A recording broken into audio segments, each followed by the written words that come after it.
In 2022, a newlywed couple vanished from a secluded Montana cabin. No screams, no bodies, no clues, just an unlocked door, and the faint scent of bleach where their bed had been. Then 1 year later, the bride's sister checked into the same cabin under a fake name with a gun in her bag, and questions the police never answered. What she uncovered beneath the floorboards exposed a decade of silence and a predator hiding in plain sight. This isn't just a mystery, it's a reckoning.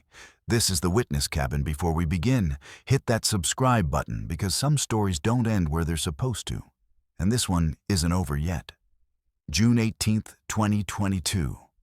Moss Hollow, Montana. Harper Walker laughed as the tires crunched up the gravel road, her bare feet propped on the dash. One hand tangled in her husband's, and the woods around them were thick, silent, and endless. Like something out of a postcard no one had sent in years, and the cabin appeared through the trees, small and picturesque, weathered logs, green tin roof, wraparound porch. Exactly like the photos. Ryan parked the Jeep and cut the engine. This is it. Harper leaned out the window, the forest smell hitting her all at once. Pine, cold dirt, and something older. It's isolated. Ryan grinned and tapped his phone. No bars. That's the point. They unpacked, slowly dragging duffels and wine bottles through the front door. Inside was clean to the point of sterile polished floors, crisp white sheets, a kitchen that looked like it had never been used. Harper wrinkled her nose. Smells like bleach. Ryan kissed her forehead. We'll make it home that night, and they opened a bottle of wine and curled up by the fire. Harper played a song on her phone from their wedding playlist. 1 bar of signal was enough. They danced barefoot on the wood floor, laughing quietly, like the whole world had shrunk to just them. But later, the fire popped too loudly, and the wind stopped completely.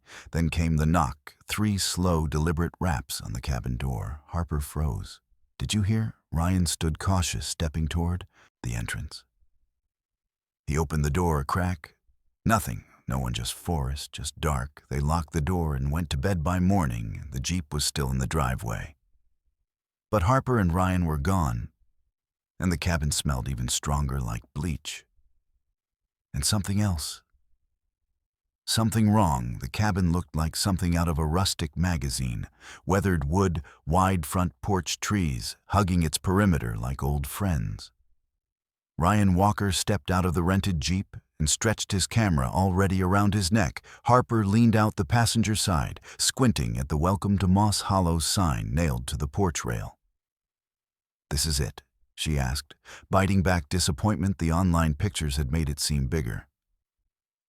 Could be charming once we're inside, Ryan offered, and we're here. No signal, no emails, no calls, just us. Harper forced a smile, brushing her strawberry blonde hair from her eyes. Just us, she repeated. The air was thin and quiet.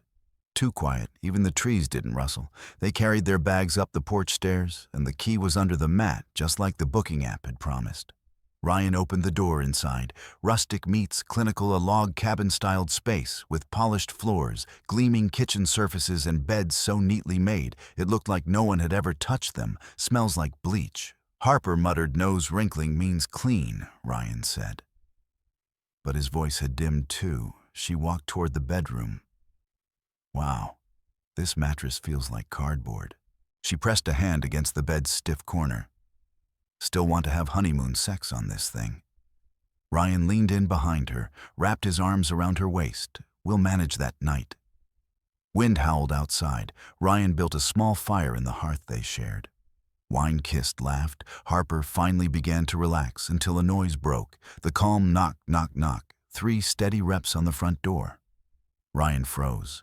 Harper stared at him. No one's supposed to be out here. Ryan got up, heart already pounding, and peeked through the peephole. No one. He opened the door crack. Nothing but the dark forest animals. Maybe, he said, trying to mask the unease. They bolted the door and went to bed. Hours later, Harper woke to a scraping sound, a dragging her breath caught in her throat. She shook Ryan awake. Something's out there. Ryan listened. A long silence. Then again that soft dragging. He grabbed the fireplace poker and crept toward the door. He never made it there. The door exploded inward with a splintering crunch. A man in. Overalls and boots stepped through eyes, dark as coal face covered with a hunter's mask. Antler grotesque behind him, the wind died, Harper screamed 4 days later. Sheriff Nick Halbrook crouched beside the front porch of Moss Hollow cabin, cigarette tucked behind his ear. "You're saying no one's been here?" Don Blandon, the owner, folded his arms. "No one. I was up at my deer stand 3 days ago, came down to check the property today, and the door was open. That ain't normal." The sheriff squinted toward the cabin. No signs of forced entry. The place was eerily clean. No blood, no scuff marks, not even dust inside the bedroom. 2 pillows, one rumpled, one flat. No toothbrushes, no luggage, but also no car rental agency. "Says the Walkers picked up a Jeep Grand Cherokee in Boceasum and never returned it." Halbrook scratched his chin. A strange Don stood stiff watching. Maybe they got spooked, and Rand city folk don't always last out here. Halbrook turned slowly. "And you're sure you didn't see anyone, hear anything?" "I told you, Don," said voice flat. "I don't come around unless I need to. Ain't my business what guests do." The sheriff noticed a smear just barely visible on the bedroom wall. He ran a gloved finger over it. It flaked like paint. He sniffed at something iron. He said nothing. The Montana wind was a cruel, dry biting. Indifferent Evelyn Cross drove through it, like a woman possessed, her fingers gripping the steering wheel so hard her knuckles had turned bone white. The road to Moss Hollow was just as she remembered from the police report, long cracked and surrounded by miles of lonely pine. The kind of place where no one could hear you scream in the passenger seat. A half-empty bottle of vodka rattled against her duffel bag. She hadn't taken a sip, not yet. But the option comforted her more than the loaded .38 tucked into the glove box. She glanced down at the fake reservation confirmation on her phone. Rachel Green, travel blogger, 2 nights at Moss Hollow cabin. The name was Wanda. The job was Oman. Evelyn was no.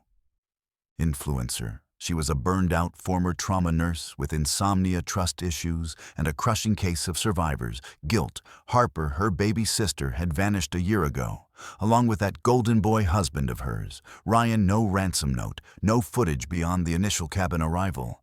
No bodies, just an eerie disappearance, and a property owner whose expression never changed during interviews. Evelyn didn't believe in ghosts. She believed in men with knives and smiles. And Don Blandon had both. The cabin appeared around the bend, like a bruise, familiar, dull, and aching. She parked the truck, scanned the tree-line, then exhaled slowly. The place looked unchanged, still too perfect, too scrubbed, like someone cleaned it. Not because it was dirty, but because it had been inside. The smell of lemon and ammonia hit like a punch, Christ.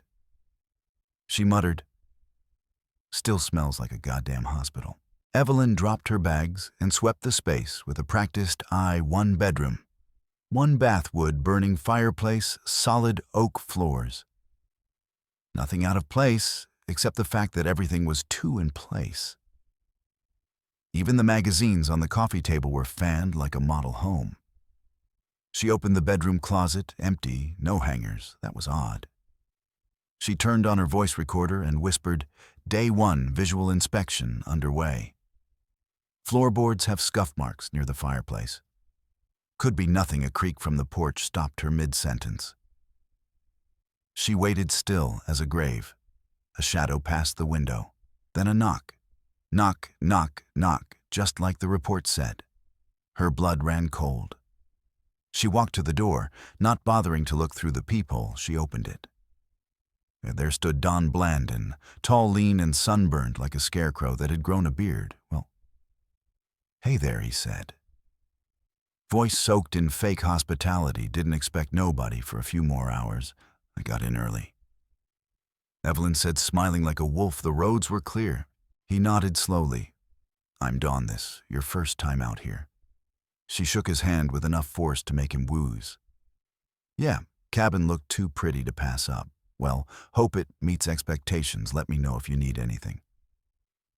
"I live about 2 miles up the ridge, but cell services, Wumro, and quick, so don't be shy about walking over. I'll keep that in mind." She said, "Already closing the door, right?" He muttered, "Well, enjoy the peace." The latch clicked shut, she locked it, deadbolt, then the chain. And then she pulled her pistol from the glove box and placed it beside the bed that night, and the quiet was loud, no music, no phone signal. Just Evelyn, her recorder, and the ghosts she'd come to chase. She sat by the fire with her journal open, writing slowly. You were my sister, my blood. We fought like hell. But I never stopped loving you. I let you go to that cabin. I laughed at you for booking an Airbnb that looked like a horror movie set. I was supposed to protect you, Harper. I didn't. I won't fail you again. A rustle outside, she stood quietly, walked to the window, and peeked through the curtain. Nothing but trees, but in her gut, something curled and waited, not a ghost. Something worse, a man still breathing. Morning brought no peace. Evelyn awoke in a sweat. Gripped by a dream of Harper's voice calling from under the floorboards, she shook it off, dressed quickly, and started her inspection in earnest. The cabin was sterile, too. Sterile, she began with the fireplace. Her flashlight scanned along the hearth's edge, revealing tiny blackened streaks in the grout. Burnt hair fabric, hard to tell. But something had been scorched there, not decorative, not clean. She moved on to the bed frame and got on her knees. That's when she saw it. A cluster of thin gouges in the wood beneath the bed. Not random scratches, but 4 parallel marks, tightly spaced fingernails someone had clawed at the frame. She whispered into her recorder, 4 scratch marks, like someone was being dragged or held. Approximate location, left side of the bed, could be defensive action. During a struggle, her hand trembled slightly as she touched the grooves. Wood splinters bit her fingertips. The marks were deep. The bleach smell suddenly made more sense by noon. Evelyn was outside pacing the perimeter, and the cabin sat like a monument to isolation. Pines formed a natural curtain, swallowing sound and memory. There were no security cameras. The nearest neighbor was a 40-minute hike behind the cabin. The earth sloped down to a rocky drainage area. She stopped when her boots sank into soft dirt. That's odd. She thought the soil was looser here, disturbed as if something had recently been buried and unburied, and she pulled out her knife and started digging. Only a few inches down, she found a small silver button. Elegant, feminine. She recognized it immediately. It was from Harper's favorite denim jacket. Her breath caught in her throat. Still crouched, she forced her shaking hands to photograph it, bag it in a plastic sandwich bag from her coat pocket, and marked the spot that evening. The tension strangled the cabin like a noose. Evelyn couldn't eat, couldn't sleep. She poured a single shot of vodka and set it beside her. Not to drink, just to look at a dare to herself, and she sat by the fire gun across her lap as the night settled in like a heavy wet cloth, and then it came again, a sound. On the porch crack, she stood, moved silently to the front window, peeled back the edge of the curtain. Nothing. She turned toward the back door. A figure ran past, a blur. She raised the gun, flipped the back lock, and eased open the door. Nothing but trees, stillness, shadows. She scanned the tree-line, her breath fogging in the cold air, and then a whisper just behind her ear. Heavy, she spun, gun up, heart thundering, but no one was there inside. She locked every door, every window. She checked her recorder, still running. Played back the last 5 minutes of audio. Most of it was the fire. Crackling her own breath, and then, clear as day, a voice. Not her own Evie. She dropped the recorder the next morning, brought fog and frost, a bitter blend that clung to the trees and swallowed the view beyond. 25 after Evelyn stood at the cabin's sink, sipping black coffee from a chipped enamel mug. Pistol tucked into her waistband. Last night had changed everything. Someone had whispered her name inside that cabin. She hadn't imagined it. The recorder didn't lie. She needed backup, a plan. Her burner phone buzzed one, barely. She texted, found a button, heard a voice send sheriff's notes again. Any updates on Dawn, delivered no reply. Yet she hated relying on Marcos, her only real friend left from the old life. But he was an ex-cop, and he owed her. Evelyn had stitched him up after a bar brawl back in Detroit. He'd never forgotten. She was pacing the living room when it happened, the knock. Not the 3 measured taps from before. This was heavier confidence. She froze. Finger tightened on the grip of the pistol. Another knock, louder than a voice. "Miss, Green, you in there?" She didn't answer. Don Blandon, property owner, just checking in.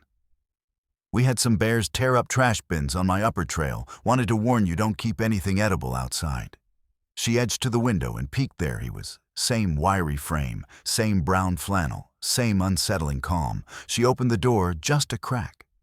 "I'm fine, thanks." Don smiled. It never reached his eyes. "Didn't mean to spook you, just figured I'd drop by. You were asking about the old trails in your check-in message, right?" "Yeah," she said cautiously. "Thought I might go for a hike later."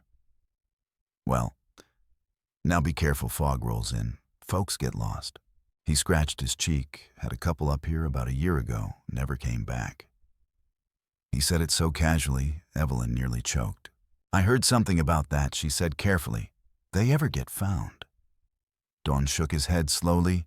"Shame, real sweet couple. Police thought they probably fell in a ravine. Lot of drop-offs out here. Nature's cruel when you're careless." Evelyn looked past him toward the tree and... "Did you know them?" He met her gaze. "Know them number?" "Just saw their picture in the papers. Handsome pair, looked happy liar." He was staring at her too long now, calculating, curious, like he was peeling her layer by layer. "Well," she said, "I'll be sure not to wander." Don turned to leave, then paused on the porch. "You know that perfume you wear? It's nice, real familiar." Evelyn's blood iced. She hadn't worn perfume in weeks, but she recognized the scent in the cabin. Harper's scent. Don smiled. "Enjoy your stay, Rachel." And then he walked off into the fog inside. Evelyn locked every bolt, every window. Then she let her knees buckle to the floor and shook. Don knew she wasn't sure how. But he knew later. She checked the pantry. Something noted at her. The shelves were too full, too organized. It wasn't just for guests. This place was lived in.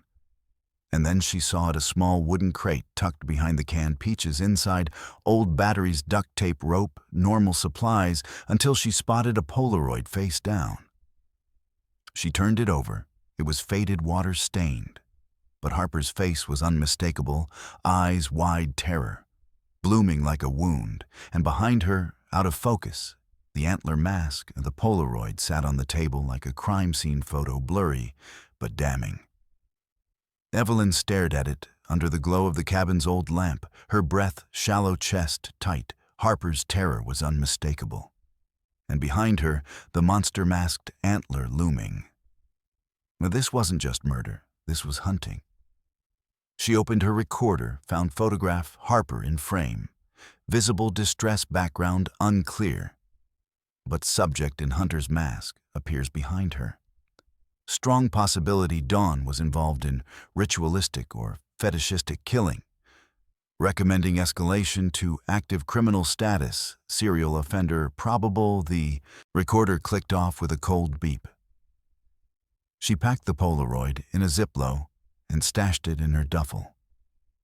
Her hands were trembling, but not from fear, from clarity. This was no longer a search. This was a hunt. Evelyn spent the next hour pacing the cabin, searching for anything else that had been overlooked. That's when she saw the rug. A bear hide, too symmetrical, too well placed. She pulled it back. Beneath it, a square of wood, slightly raised a door in the floor. She dug her fingers into the groove and pried it open. A trap, poor hinges creaked, wood groaned below blackness, and a rusted metal ladder descending into what looked like a shallow crawl space. Her heart thundered. She grabbed her flashlight gun and slid down the ladder. Boots clanging on the rungs, the space smelled like mildew and rot and something else, decay. She crouched low, sweeping the beam across the dirt floor. The crawl space ran the length of the cabin. Tight, maybe 3 ft high, old ductwork above her, crumbling insulation, but it was the far corner that froze her, a pile of objects half buried in the soil clothing, a pair of women's boots, a necklace she recognized from an old Christmas photo of Harper. Then, a ribbon-thin human. Evelyn crawled closer, gagging as the scent intensified. She used her gloved hand to brush away dirt from a crumpled shape. A jacket denim torn, the name stitched into the collar, and faded thread Hawker. She fell backward, eyes stinging, bile rising. There was no denying it anymore. Harper had died here. Evelyn scrambled back up the ladder, burst into the fresh air of the cabin, and collapsed onto the wooden floor. She didn't cry. She couldn't. She was burning inside. Rage, grief, adrenaline forming an alloy in her chest. She had proof. Now Don hadn't just killed them. He'd kept souvenirs. She called Marcos again, 2 bars a miracle. He answered on the 3rd ring. Evelyn, where the hell? Shut up and listen, she hissed. I found a trapdoor, crawl space, human remains, clothing, and a Polaroid with Harper and the killer. Jesus Christ, did you call the local? No, she snapped. If I call the county sheriff, Don might have friends there. This town's small word travels. I need you to get someone outside to escalate FBI, state police, anyone not local now. She heard keys clacking. Marco swearing under his breath. Okay, I'll find a contact. Don't move, don't engage him. Just stay put and wait for the call. Dropped. Signal gone. Evelyn looked at the bars. 0. The forest outside had gone still again. She stood in the middle of the room, suddenly aware of how loud her breath sounded, of how visible she must have looked through the cabin's many, many windows. She clicked off the lights, moved to the bedroom, closed the blinds, checked the pistol, and waited because she knew something. Now she was no longer the only one watching. The silence was unnatural. Not just quiet, but dead. Evelyn sat by the window, pistol across her lap, and the trapdoor now covered again with a rug, like a secret trying to bury itself back into the floor. As outside, the fog clung to the treetops, like skin peeled back too slow. Her eyes scanned the woods, waiting for movement. A branch snap a shape in the mist, nothing but she could feel him out there. Don wasn't just a killer, he was a collector. As she moved to the table and opened her laptop, hotspot 0 signal. But Marcos had sent PDFs earlier cached on her desktop, one file titled Unsolved Couples Montana and Surrounding Counties 2015 to 2023. She clicked 6 couples, all tourists, all missing near small cabins or rural retreats, some in Glacier, others in the Flathead. One pair even closer to Yellowstone, all stayed in isolated rentals. Most had one thing in common. Properties managed by shell companies. Her stomach dropped as she opened the file attached to the 6th case, a cabin near Whitefish. Listed under a management group called Stone Elk Rentals. She clicked the registry info, registered address, Moss Hollow Trail Road. Same as Dawn's. A chill passed through her spine. She returned to the crawl space that afternoon. She needed more proof, with gloves on and bandana over her mouth. She shifted dirt and bones, piece by horrifying piece. A rotted wallet ID, half legible, Stephen Miles. A name from the couple listed missing in 2020. Photographed bagged. Her breath fogged against the mask, and the air was foul. Something thick and almost sweet. Then she found it, a metal box sealed with duct tape, buried beneath old fabric. She pried it open. Inside, zip-tied locks of hair jewelry, 2 pairs of wedding rings, rusted, still interlocked, a Polaroid camera. Several undeveloped rolls of film, and 1 black leather-bound journal. Evelyn didn't cry, not anymore. She just opened the journal. Inside, a list, names, dates, all handwritten. Harper and Ryan, 2022.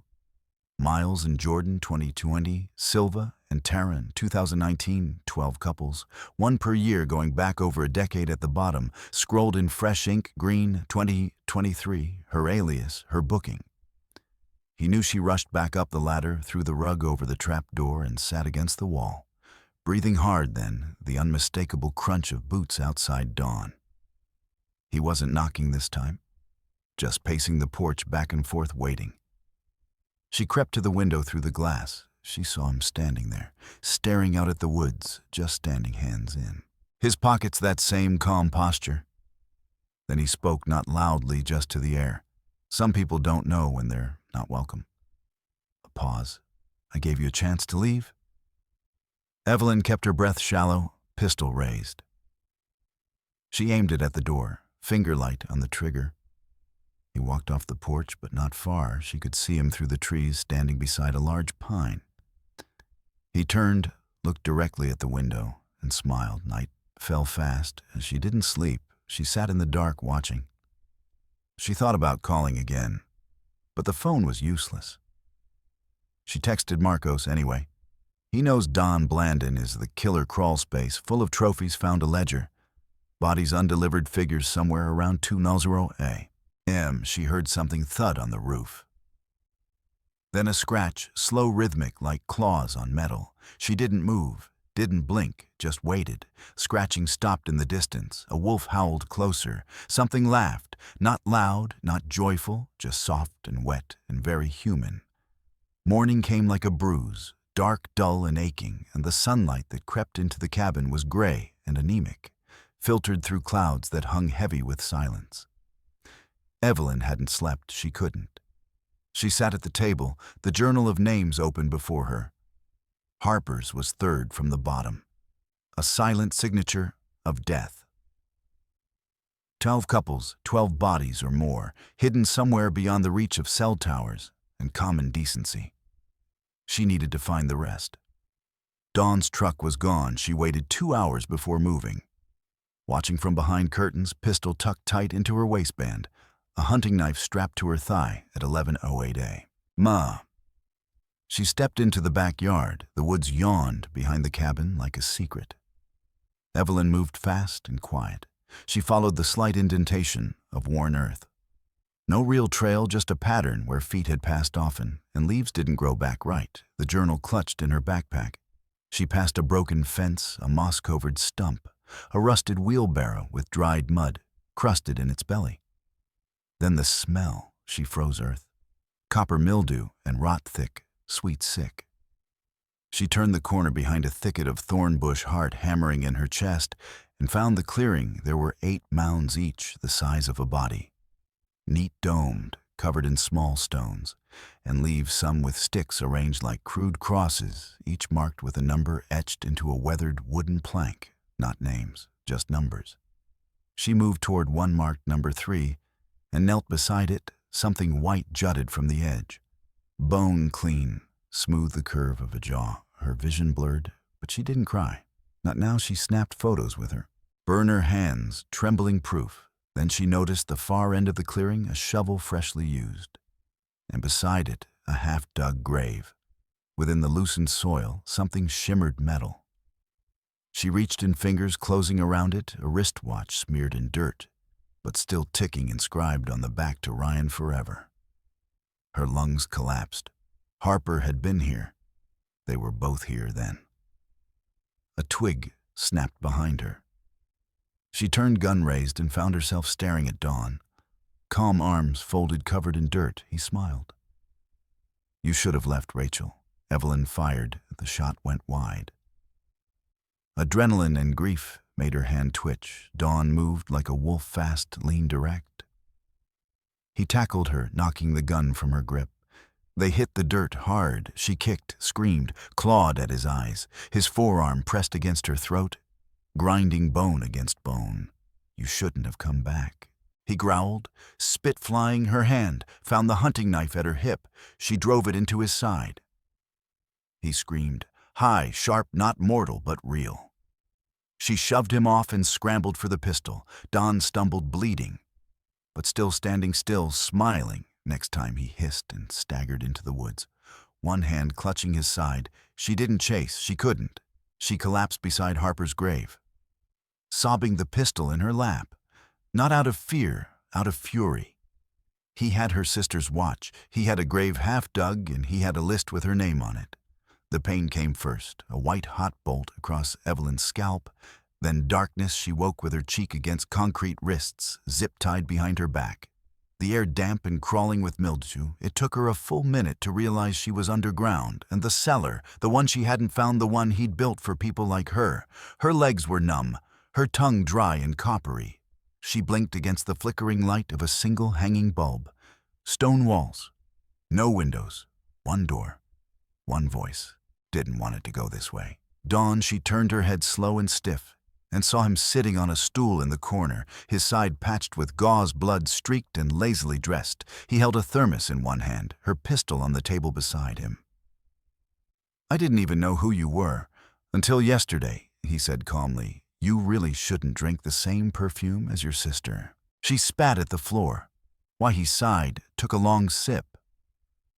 Well, that's what they always ask, but it's never just one reason. People are complicated. Evil's not a lightning bolt. It's a drip, year after year, until it soaks you. He stood, walked slowly toward her, crouched. You think you're the first to come snooping. You're not. The others were just easier to turn around. But not you. You came in loaded, ready to fight. That made you interesting. You killed 12 people. She hissed. He chuckled. You think I stopped at 12? Her stomach dropped. Dawn stood again, pacing now. Now if they always look so perfect, these couples so happy, so smug, flashy rings, honeymoon smiles like nothing could touch them.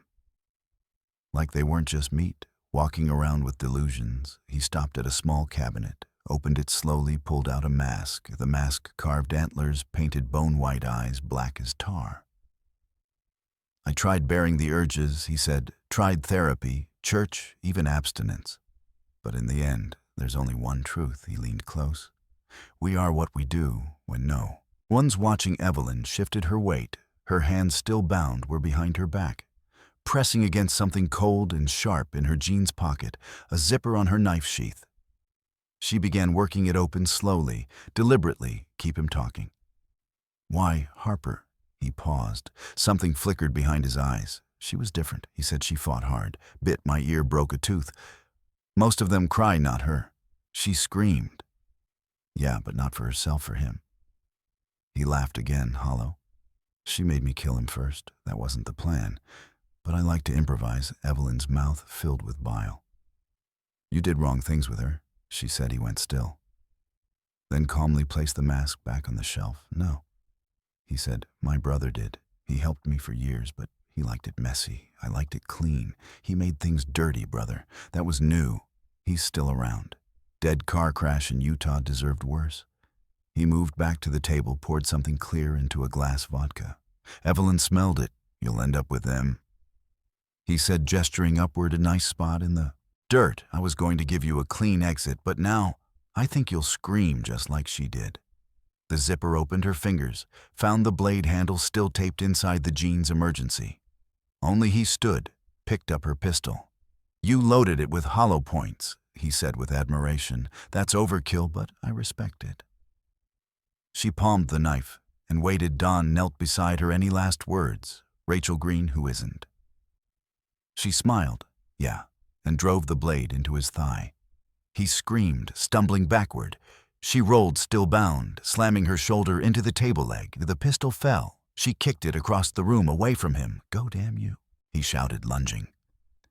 She twisted onto her knees, grabbed the broken stool leg near the wall, and swung upward with all her strength. It cracked across his jaw. He fell, but he wasn't out. He groaned, reaching for the blade still in his leg. Evelyn scrambled across the cellar, teeth clenched, shoulder burning, searching her eyes, found a tool bench hammer. She grabbed it, turned, and swung it into Dawn's face, once, twice, 3 times. Then silence, then stillness. She knelt over his body, sobbing. Heaving the hammer, falling from her hands, then footsteps above. She froze. Not police, not help someone else. The footsteps above stopped. A long pause. Then a creak. The door to the cellar shifted slightly. A shadow cut across the top of the stairs.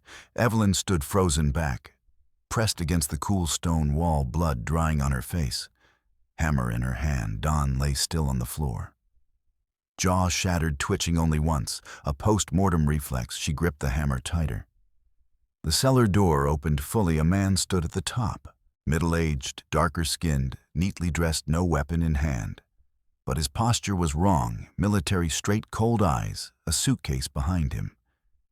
He stepped down slowly. Who are you? Evelyn rasped, and the man said nothing at first. Then, name's Ray Delane. I drive for Dawn. Clean up after things, sometimes keep watch. Her stomach dropped. The brother, the accomplice. I thought Dawn said you were dead. Ray smiled faintly. People say a lot of things right before they die. He stepped to Dawn's body, nudged it with his boot. Jesus. He said, you really cracked him. Don't worry, Evelyn said, voice ragged. You're next. Ray chuckled. "You're a lot of things, lady, but you're not a killer." She stepped forward, hammer raised. Rye didn't move. Don kept souvenirs, under the cabin, behind the drywall, jewelry, teeth, fingernails. Even he called it the archive, like it was art. Evelyn froze where hidden panel crawl space southeast corner. He used to keep a spare mask back there, too. And a burner phone. Ray looked her over, eyes narrowing. "You're not just grieving. You're angry, that's different, it's dangerous." She inched backward toward the stairs. "Why help him? You knew he killed people." Ray shrugged. "Don saved me. I had debts, a criminal record, nothing to lose. He gave me a job, a purpose. We're all monsters under the right pressure." Evelyn's eyes darted toward the stairwell. "Go on." Rye said, "Run or kill me. Either way, this ends in flames." She threw the hammer. He ducked, but it grazed his forehead. She ran, and the stairs felt endless. Her lungs burned. Blood throbbed in her ears. As she hit the top, slammed the door shut, jammed a chair beneath a knob. Something crashed below. Ray following. She had seconds. She grabbed her duffel, the journal, Harper's watch, Dawn's camera, and bolted out the front door into the bright, blinding sunlight. Her truck sat waiting, keys already in her coat pocket. As she reached it, she heard the cellar doors shatter behind her. "Run." Ray's voice roared from the cabin. She dove into the truck, started the engine. He was already at the porch. She threw it into drive and gunned it down the trail. The trees blurred past. Her heart jackhammered against her ribs. She didn't stop. Not when the tires skidded on gravel. Not when the forest tried to swallow her. Only when she saw the radio tower, a ranger station. She skidded into the dirt lot and stumbled from the truck, waving her arms like a mad woman. A ranger stepped out, hand on his belt. "Ma'am, are you? Call the FBI, call everyone," she gasped. "There are bodies in Moss Hollow. Don Blandon is dead. Another man's trying to kill me. I have proof he saw the blood, the filth." The journal clutched in her hands. He nodded slowly, then rushed back inside. 3 hours later, Evelyn sat in an interview room at the Homestead County Sheriff's Office, hands wrapped in gauze, lips, cracked eyes hollow across from her. Detective Sawyer pressed record Miss Cross. He said, "You understand. You are not under arrest. We just need your statement." She nodded. "Tell me what happened from the beginning." Evelyn opened the journal, laid it on the table between them. "Start here," she whispered later. They recovered 7 bodies from the shallow graves behind the cabin. 3 more in the crawl space, 1 beneath the concrete foundation. Rebar twisted through the bones. They found Harper and Ryan buried side by side. Harper's arms had been wrapped around his chest, as if shielding him in death. Evelyn watched the recovery team from a distance, face blank, eyes red. And they found the archive wall Rye had described, embedded behind false paneling, cataloged like trophies in labeled boxes. Ray Delane was gone, fled into the woods. A statewide manhunt launched. Dawn's camera revealed images of every couple before and after smiling, then dying at the memorial service. Evelyn didn't speak. She stood in black at the back, clutching Harper's necklace. The priest sounded her. She said nothing. Only when the last car pulled away did she walk to the fresh grave. She knelt and whispered, "I found you." 2 days after the grave was filled, the world descended on Moss Hollow. Drones buzzed over the cabin ruins like flies. News vans lined the gravel road. Reporters camped in lawn chairs, eager to shove microphones in front of any uniform with a badge. The headlines rolled in like waves. Woman uncovers serial killings in remote Montana. Cabin 12-year murder spree ends in bloodshed. Local man Don Blandon linked to nationwide disappearances, and Evelyn Cross became the face of survival. Not a person, a headline, a thumbnail, a broken girl turned symbol. She sat across from Detective Sawyer again this time, in a more comfortable chair, a cup of untouched coffee at her elbow. "We're processing everything he said. Forensics confirmed. Human remains in every burial site you documented. We're cross-referencing the journal names with national missing persons." She nodded. "Ray Delane still gone." But we've circulated his photo across 6 states. With this level of exposure, he can't hide long. She said he's done. It before Sawyer leaned in. You said Don had a burner phone. She reached into her duffel and handed over a charred but still functional flip phone she'd taken from the crawl space. He documented it all, voice memos, pictures, call logs. You'll find your proof. Sawyer accepted it like it burned. You did good. He said you got justice. She didn't reply that night. Evelyn checked into a quiet motel just outside, but it was clean. No windows facing the woods, and the door locked with a deadbolt and a metal bar she'd added herself. Yemai sat on the bed and stared at her sister's necklace on the nightstand. 12 years gone, buried, forgotten. Because no one listened to women when they screamed in the woods the next morning to knock. Evelyn froze, pistol already in hand. Safety off silent as death, she edged to the door room service. A voice said, through. She hadn't ordered anything. She threw the door open. Pistol raised, Daniel Whitmore, mid-30s, dark suit, press badge clipped to his lapel. He raised his hands. Whoa, sorry, Jesus. I'm not a threat. What do you want? I work for exposed true crime platform, podcasts, documentaries. I came to offer you something. I'm not for sale. I'm offering a way to control the narrative. You can tell your story, Harper's story, the real one. We'll donate to the victims' families. You'll have editorial rights, and she studied him too. Polished, too opportunistic.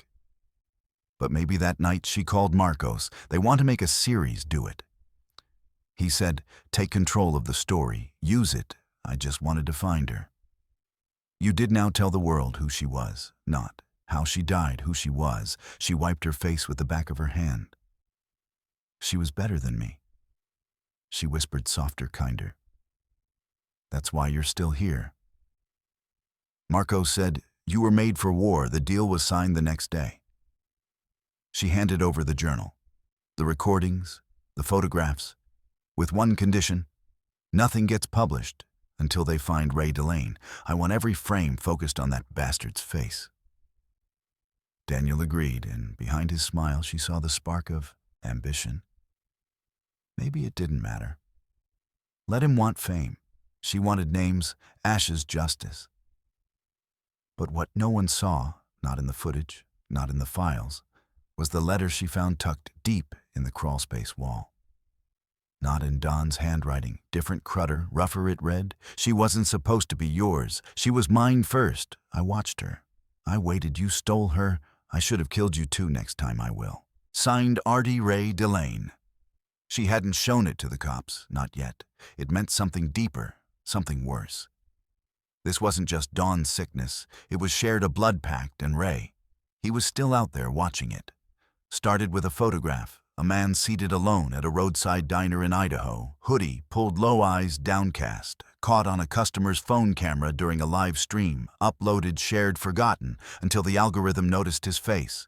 Ray Delane. It was blurry, but the timestamp and GPS didn't lie. A second sighting came a week later. Missoula, Montana, a pawn shop. He sold a watch. Ryan's watch, without giving a name.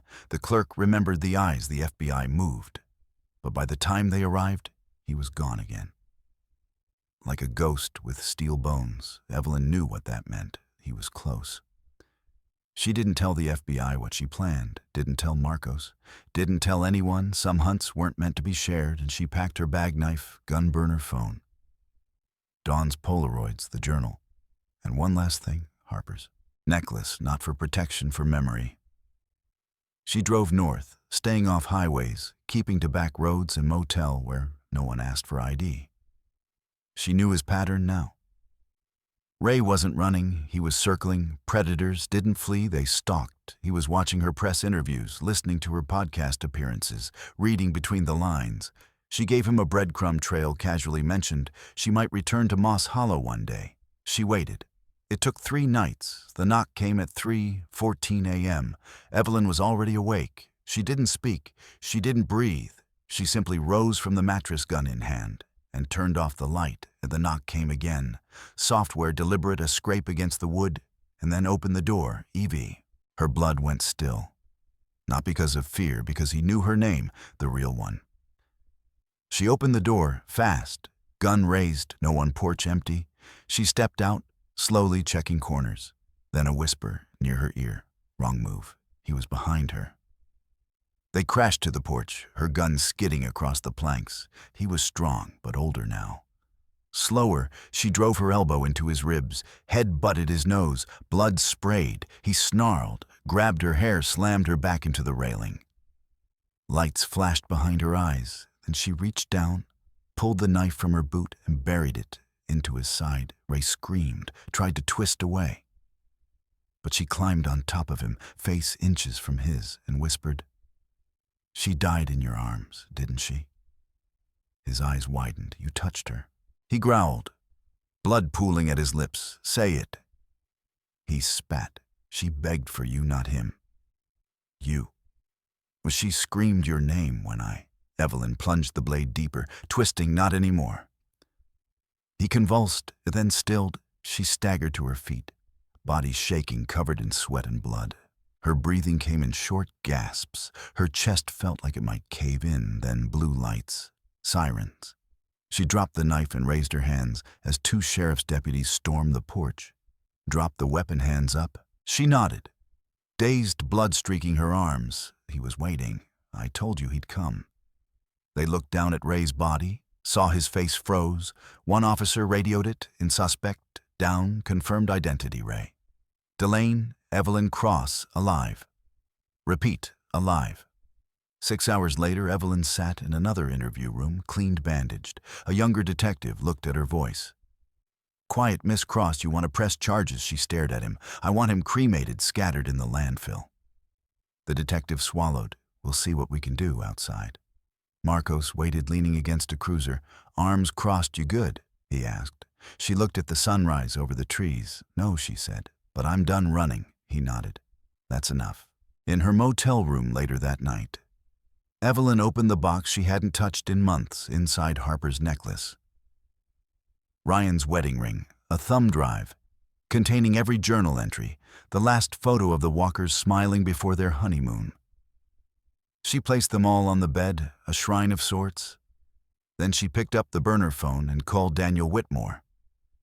"We finished the doc. We tell it all." "No edits, you sure?" he asked. "I'm ready." She said, "Let's bury this for good."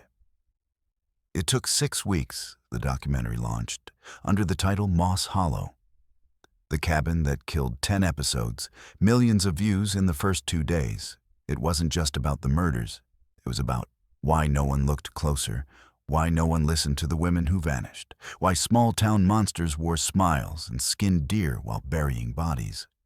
Evelyn sat on the press tour couch with the same necklace Harper wore in the photo that went viral. The one snapped just before she vanished across from her hosts, cried audiences, clapped survivors, messaged. Her by the thousands, she became a symbol, but not of heroism, of survival, of vengeance. A month after the final episode aired, Detective Sawyer called coroner's office. Finished with the property remains. He said, "County's handing the land back. Want to know what they'll do with the cabin?" Evelyn answered. Without hesitation, burn it. And so they did. Firefighters stood on the perimeter with hoses in hand. But none were needed, and the cabin went up like it was eager to disappear. Dry pine old paint-varnished floors soaked in a decade of bleach and blood. Evelyn watched it all burn. The porch collapsed first, then the roof, then the trapdoor caved inward, and the flames roared. Smoke rose into the sky like a final breath, and the woods fell silent. The graves behind the property had been emptied weeks ago, their contents reaeried in cemeteries chosen by families across the country. Only ashes would remain here now, ashes and memory. That night she returned alone. The fire had burned low. Only embers and ruin left behind, charred bones of the monster's house. She stepped through the still warm dirt and laid a single photo in the center, Harper and Ryan on their wedding day, laughing. Then she poured a little whiskey on the ground. "For you," she said, "and for all the ones who never got found." She lit a match, dropped it, the photo curled in on itself, and vanished into the dark. Evelyn didn't go back to nursing, didn't stay on camera. She disappeared like the one she once hunted for, this time by choice. But every year, on the anniversary of the cabin fire, Someone would leave a single Polaroid on the steps of the Butte police station, a photo of the woods behind Moss Hollow. Black and white, no note, no name. Just silence and peace.